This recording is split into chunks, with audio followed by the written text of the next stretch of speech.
এতিয়া আমি ইয়াত চাম সো এই বস্তুবিলাক আমাৰ লাহে লাহে কি হ'ব আমি ক্ষুদ্ৰ ক্ষুদ্ৰ ভাৱে বস্তুবিলাক বুজি পাব লাগিব এই ইমান ডাঙৰ বেছত কেতিয়াও নাহে এইবিলাক প্ৰশ্ন কিন্তু আমি 2 আৰু 1 মাৰ্কছটো ফলো আপ কৰিব লাগিব কাৰণ 1 মাৰ্কছৰ আমাৰ 6 6 12টা কোৱেশ্চনছ আহিব 2 মাৰ্কছৰ 5 5 10টা প্ৰশ্ন আহিব গতিকে আমি ইয়াৰ বিষয়ে চিন্তা কৰা প্ৰয়োজন এতিয়া আমি আলোচনা কৰিম হায়দৰাবাদত কোনে এক সময়ত ৰাজত্ব কৰিছিল নবাবসকলে কি কৰিছিল হায়দৰাবাদৰ শাসন কাৰ্য চলাইছিল সেই সময়ত নবাবৰ যেটো হায়দৰাবাদ হেটো আমাৰ ভাৰতবৰ্ষৰ হৈতে সংগবদ্ধ নাছিল ব্ৰিটিছ ইণ্ডিয়াৰ আন্ডাৰত হোল ওভাৰ এৰিয়াটো আহা নাছিল অৰ্থাৎ তাৰ ৰজাই কেতিয়াও আমাৰ ভাৰতবৰ্ষৰ হৈতে ডাইৰেক্টলি এড হবলে চেষ্টা কৰা নাছিল সেই কাৰণে ভাৰতবৰ্ষ স্বাধীন হোৱাৰ পৰৱৰ্তী পৰ্যায়ত তেওঁলোকক কি কৰা হৈছিল এক্সেছন ট্ৰিটি সাইন কৰোৱা হৈছিল ট্ৰিটি সাইন কৰি আমাক ভাৰতবৰ্ষৰ হৈতে সংগবদ্ধ কৰা হৈছিল আৰু এই গোটেই সিস্টেমটোৰ ডিটেইলছত আমি ইয়াত এনালাইসিস কৰিম আহা চাও কেনে ধৰণে ইয়াত কোৱা হৈছে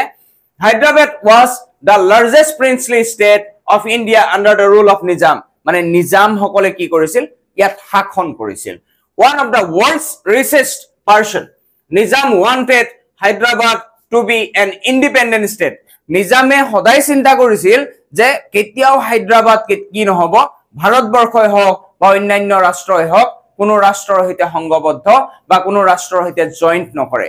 গম পালা গতিকে ইয়াত কি কোৱা হৈছে but the people of Hyderabad were not happy not satisfied with the rule of নিজামৰ যেটো শাসন ব্যৱস্থাৰ দ্বাৰা তাৰ যি সকল জনসাধাৰণ আছিল তেওঁলোক কেতিয়াও স্যাটিসফাইড নাছিল তাৰ মানে কিয় স্যাটিসফাইড নাছিল কাৰণ নিজামে কি কৰিছিল ডমিনেট কৰিছিল তাৰ পিছত চাবা hence various section of society created conflict or protest against him কি কৰিছিল তেওঁলোকৰ ৰজা বা নিজামৰ এগেইনষ্টত তেওঁলোকে মাত মাতিবলৈ বাধ্য হৈছিল তাৰ মানে জনমত গঠন কৰিছিল বুজি পালানে কেনে ধৰণে বস্তুবিলাক ষ্টাৰ্ট হৈছিল চাবা প্ৰথম কোনে আৰম্ভ কৰিছিল the farmers peasants that's about the farmers in Telangana region particularly rose voice against him নিজামৰ বিপক্ষে প্ৰথমবাৰৰ বাবে কোনে মাত মাতিছিল তেলেঙ্গানাৰ আমাৰ কৃষক সম্প্ৰদায়ৰ ব্যক্তিসকল কৃষক শ্ৰেণীৰ ব্যক্তিসকল women also joined the movement in a large number so আমাৰ ভাৰতবৰ্ষৰ তুমি যদি গোটেই সমগ্ৰ সিস্টেম চল যি কোনো আন্দোলনত আমাৰ নাৰী শক্তিৰ কিন্তু প্ৰভাৱ যথেষ্ট বেছি আছে নাৰীসকলে বৰ বিশেষ ধৰণেৰে কি কৰিছে আমাৰ ভাৰতবৰ্ষৰ স্বতন্ত্ৰতাৰ পৰা আজি পৰ্যন্ত যি কোনো আন্দোলনত তেওঁলোকে বৰ বিশেষ শক্তিশালী ৰূপত কাৰ্য সম্পাদন কৰিছে আমি যদি তোমাৰ বিভিন্ন আন্দোলন বিলাক চাও সিপকো মুভমেন্ট চাও নৰ্মদা বাঁচাও আন্দোলন চাও এনটিআৰএক মুভমেন্ট চাও গোটেই বিলাকত আমি চাম যে মহিলাসকলে কি কৰিছে এক সংগবদ্ধ ৰূপত এইবিলাক এটা বিশেষ ৰূপ প্ৰদান কৰিবলৈ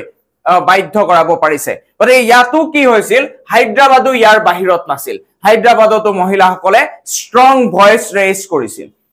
The Communist and Hyderabad Congress were in the front of the movement. So, তাতো কমিউনিষ্ট আছিল সাম্যবাদী আছিল আৰু কংগ্ৰেছ দলৰ ব্যক্তিসকল আছিল গতিকে এওঁলোকে কি বিচাৰণ আছিল হায়দৰাবাদ নিজামৰ লগত থকাটো একদমেই বিচাৰণ আছিল তেওঁলোকে বিচাৰিছিল ভাৰতবৰ্ষৰ হৈতে আহক আৰু ভাৰতবৰ্ষলৈকে আহাৰ পিছত পলিটিক্যাল ৰাইজ হওক Nizam responded by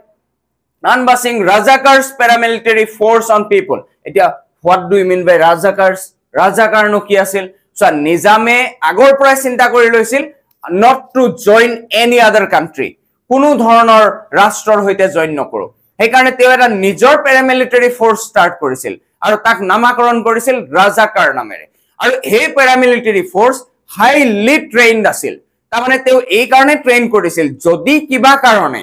তাৰ জনসাধাৰণে বিক্ষোভ প্ৰদৰ্শন কৰে যদি প্ৰটেষ্ট কৰে তে ৰাজাকাৰ সকলে কি কৰিব পাৰিব তেওঁলোকৰ মিলিটাৰী ফোৰ্স মিলিটাৰী পাৱাৰৰ দ্বাৰা তেওঁলোকক ডমিনেট কৰিব পাৰিব গতিকে এই ৰাজাকাৰ যেটো প্যাৰামিলিটাৰী ফোৰ্স এটো কি কৰিছিল নিজামে বাহিৰলৈ উলিয়াই পঠিয়াই দিছিল কি কৰিবৰ কাৰণে হোল ওভাৰ যেটো প্ৰটেষ্ট হৈছে তাক ডমিনেট কৰিবৰ কাৰণে Ultimately, the central government had to order the army to tackle in 1948. এই পৰিস্থিতিত ভাৰতবৰ্ষই কি কৰিছিল ডাইৰেক্টলি হুমাই গৈছিল সিচুৱেচনটো হুমাই গৈ কি কৰিব বিচাৰিছিল ইণ্ডিয়ান আৰ্মি তাত মুভ কৰি কি কৰিছিল জানানে ৰাজাকাৰ যেটো আৰ্মি ফোৰ্স তাক প্ৰথম ডিটেইন কৰিছিল তাক ডমিনেট কৰিছিল কাৰণ ৰাজাকাৰক যদি ডমিনেট কৰে নিজাম অট'মেটিক ডমিনেট হ'ব নে নহ'ব নিজামে কাৰ দ্বাৰা শক্তি প্ৰদৰ্শন কৰিছে ৰাজাকাৰ পাৰামিলিটাৰী ফ'ৰ্চৰ দ্বাৰা গতিকে এই পাৰামিলিটাৰী ফ'ৰ্চক প্ৰথম ইণ্ডিয়ান আৰ্মিয়ে ডিটেইন কৰি লৈছিল কৰাৰ লগে লগে নিজাম হাতত ধৰা দিছিল গতিকে এই গোটেই all the above mention situation lead to an accession of Hyderabad এই গোটেই সমস্যা এই গোটেই পৰিৱেশটোৱে এটা সিচুৱেশ্যন ক্ৰিয়েট কৰিছিল যে হায়দৰাবাদে এক্সেছন হায়দৰাবাদে ট্ৰিটি সাইন কৰিবলগীয়া পৰিস্থিতি হৈছিল ট্ৰিটি সাইন কৰিবলৈ বাধ্য হৈছিল কাৰ হৈতে ভাৰতবৰ্ষৰ হৈতে গতিকে এই সিচুৱেশ্যনটো তোমালোকে জনাৰ প্ৰয়োজন এতিয়া চাবা আমি একেবাৰে আমাৰ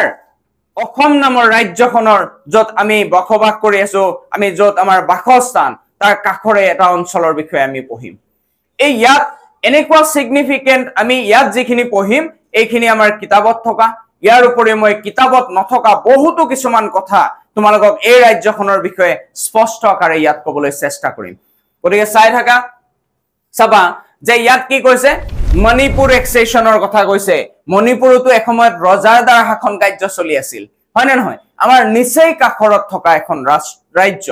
গতিকে চাবা due to integration of princely state Maharaja of Manipur Maharaja আছিল মণিপুৰৰ মহাৰাজা কোন আছিল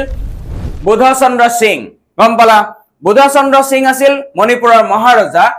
signed the instrument of accession with Indian government on the assurance to be maintained the internal autonomy of the Manipur কিন্তু এই ৰজাই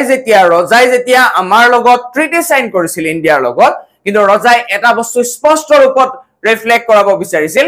যে ট্ৰিটি সাইন কৰি একগোট হৈছে হয় কিন্তু ৰজাই থাকিব শাসনত গম পালানে গতিকে ৰজাই ইনস্ট্ৰুমেন্ট সাইন কৰি দিছিল কিন্তু ৰজাই যে সাইন কৰিছিল এই ক্ষেত্ৰত কিছুমান কনফ্লিক্ট ক্ৰিয়েট হৈ গৈছিল কাৰণ ৰজাই জনসাধাৰণৰ প্ৰটেষ্ট আৰম্ভ কৰিছিল যে ৰজাই কাৰ পাৰমিশনত ট্ৰিটি সাইন কৰিলে ৰজাই কাৰ হৈতে তোমাৰ এড হবৰ কাৰণে কাৰ হৈতে আলোচনা কৰিলে কোনো আলোচনা নকৰাকৈ ৰজাই কেনেকৈ ডিসাইড কৰিলে জনসাধাৰণক জনোৱাৰ প্ৰয়োজন আছিল এনে ধৰণে মানুহে ভাবিব লৈছিল এতিয়া চাবা The state became a constitutional monarchy after it conducted election in 1948 to become first state to hold election based on universal adult franchise. So, ভাৰতবৰ্ষৰ 1952 চনত কি কৰা হৈছিল পোন প্ৰথমবাৰৰ বাবে আমাৰ ভাৰতবৰ্ষত ইলেকশন পতা হৈছিল কিন্তু এই সিস্টেমটো কৰাৰ আগতে 1948 তে ইউনিভাৰ্সাল এডাল্ট ফ্ৰেঞ্চাইজৰ আন্ডাৰত 1948 ত মণিপুৰত ইলেকশন পাতি দিয়া হৈছিল গতিকে ইয়াৰ পিছত চাবা but the sharp difference arose in legislative assembly over the question of merger of Manipur legislative এছেম্বলিৰ যি সকল মেম্বাৰ আছিল তেওঁলোকে এই প্ৰশ্ন উত্থাপন কৰিছিল ৰজাই কাৰ পাৰমিশনত ইণ্ডিয়াৰ হৈতে মাৰ্জাৰৰ কথা চিন্তা কৰিলে ইণ্ডিয়াৰ হৈতে এড হোৱাৰ কথা চিন্তা কৰিলে গতিকে এইটো লৈ এটা পলিটিক্যাল সিচুৱেশ্যন ক্ৰিয়েট হৈছিল য'ত কংগ্ৰেছে বিচাৰিছিল যে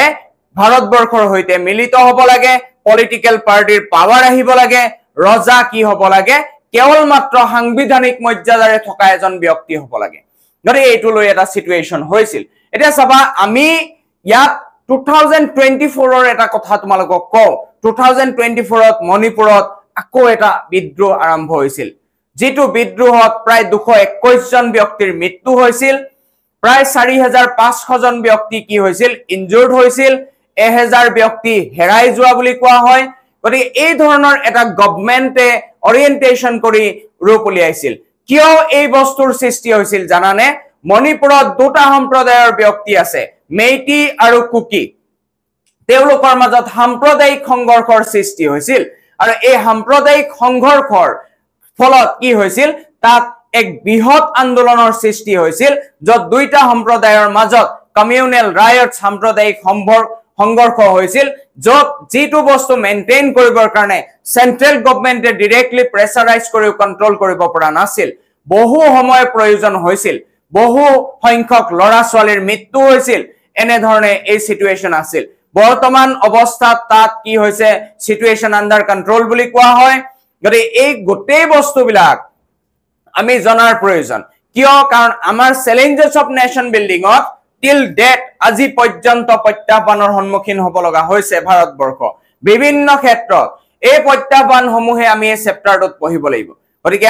আমি আগৰ পাৰ্টটোত দিয়া ভিডিও আৰু এইটো পাৰ্টত তোমালোকক মই প্ৰভাইড কৰা ভিডিওছখিনি লগতে আমি আমি প্ৰভাইড কৰা নোটছ খিনি যদি পঢ়া ইয়াৰ পৰা আহিব লগা সম্পূৰ্ণ নম্বৰ আমাৰ হাতত আছে বুলি তোমালোকে ধৰি ল'ব পাৰা বাহিৰৰ কোনো কোৱেশ্চনছ আহাৰ চান্সেছ নাই আমাৰ ভিডিঅ'খিনি তোমালোকে চাই থাকিলে মিনিমাম